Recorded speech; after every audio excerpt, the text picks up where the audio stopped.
ఇక ఎగవేతల గురించి అయితే నేను చెప్పాల్సిన అవసరం లేదు.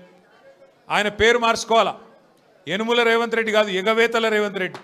ఎందుకంటే మీరు చూడండి ఏమేం మాటలు చెప్పిండు, పెద్ద పెద్ద డైలాగులు కొట్టిండు. కేసీఆర్ గారు 1,00,000 రూపాయలు ఇస్తున్నాడు లగ్గం చేసుకుంటే, కళ్యాణ లక్ష్మి షాదీ ముబారక్ అని, నేను తులం బంగారం ఇస్తా అన్నాడు. సోనియా గాంధీ మీద ఒట్టన్నాడు, అట్లే ఆడపిల్లలకు నెలకు 2,500 ఇస్తా అన్నాడు. ప్రియాంక గాంధీ మీద ఒట్టన్నాడు. మరి అయినాయా వాళ్ళకని వచ్చినాయా? 2,500 తులం బంగారం వచ్చిందా? ముసలోళ్ళని ముంచిండు. 2,000 పెన్షన్ను 4,000 చేస్తా అని మాట్లాడిండు. వచ్చినాయా? ఇవేవి కాలేదంట. కానీ ఇప్పుడు 1,00,000 మంది ఆడోళ్ళని కోటీశ్వర్లు ఎత్తారట ఈ మొగోడు. ఏది ఒక్కరినిద్దరిని కాదు, తెలంగాణలో ఉన్న 2 కోట్ల మంది ఆడపిల్లలు ఉంటే అందులో 1,00,000 మందిని కోటీశ్వర్లు చేసేదాకా ఇచ్చిపెట్టాడట. ఎట్లుంది ఇదంటే ఏమంటారు చూడు, కూట్లే రాయి తీయలేనాడు ఎట్లా రాయి దిగిస్తాను బయలుదేరినట.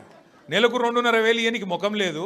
కానీ నేను మొత్తం 1,00,000 మంది ఆడపిల్లల్ని కోటీశ్వర్లను చేస్తా అంటుండు.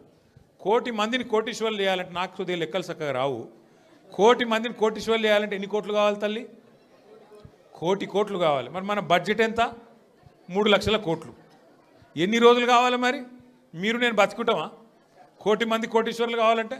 గింత లంగ మాటలు, గింత దొంగ మాటలు, పెద్ద పెద్ద గొంతేసుకొని వరుతున్నాడు. నిన్న మొన్న మీరు చూసారు.